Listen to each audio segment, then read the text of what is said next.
Merci, Monsieur le ministre. La parole est à Monsieur Laurent Furst.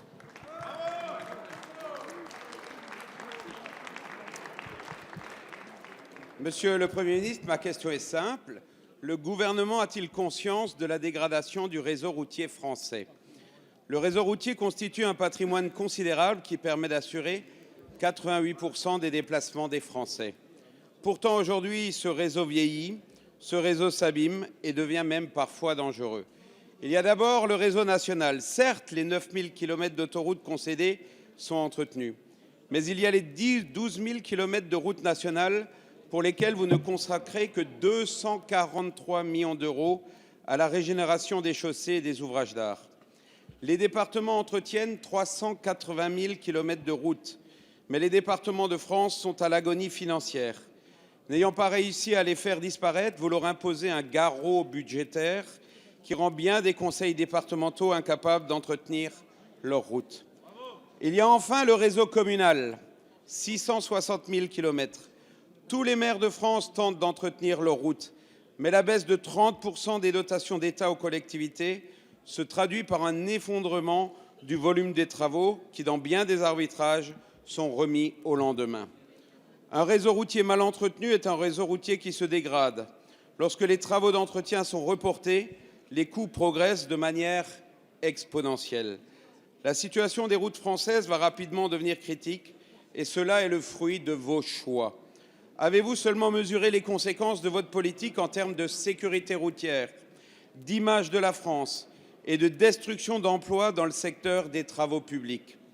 L'effondrement de l'investissement des collectivités locales va rapidement avoir des conséquences sérieuses.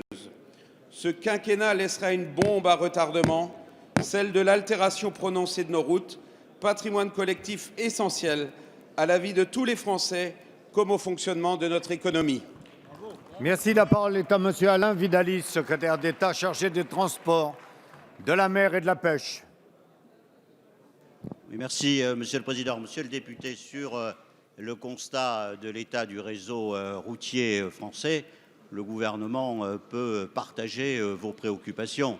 Simplement, vous admettrez avec lui qu'on n'a pas observé de dégradation continue et subite depuis 3 ans et qu'il y a là le résultat, je dirais, de choix qui ont été faits depuis longtemps, probablement par tout le monde, et qui justifient pleinement votre question. Le gouvernement a essayé d'apporter des réponses, d'abord pour ce qui est de sa responsabilité. Et sa responsabilité première, c'est naturellement la qualité du réseau national. Le réseau concédé, et je veux quand même rappeler l'accord qui est intervenu, vous le savez, 3 milliards de travaux qui vont être faits par les sociétés concessionnaires. C'est extrêmement important pour avoir un niveau autoroutier qui soit satisfaisant, mais aussi sur le réseau propre, le réseau national qui, lui, dépend de l'État. Et sur ce réseau, vous le savez, conscient de ces difficultés, et malgré les contraintes budgétaires, le Premier ministre a, en 2015, annoncé un programme et fait exécuter un programme exceptionnel, ce programme d'entretien de 100 millions qui a été entièrement exécuté dans l'année 2015. Toutes les opérations sont en ligne sur le site de mon ministère. Je peux vous indiquer que le Premier ministre a souhaité que nous réengagions une réflexion de cette même nature pour 2016. Ça aboutit à doubler les crédits en ce qui concerne l'entretien. S'agissant ensuite des travaux des collectivités locales, nous avons eu souvent des discussions avec elles dans le cadre notamment des contrats de plan, et vous savez bien qu'ici la volonté des élus et la volonté de l'État s'est souvent rencontrée parce que le programme routier notamment est au rendez-vous de ces contrats de plan État-région. Il y a donc un vrai effort et une volonté partagée d'améliorer l'état du réseau routier. Merci, Monsieur le ministre.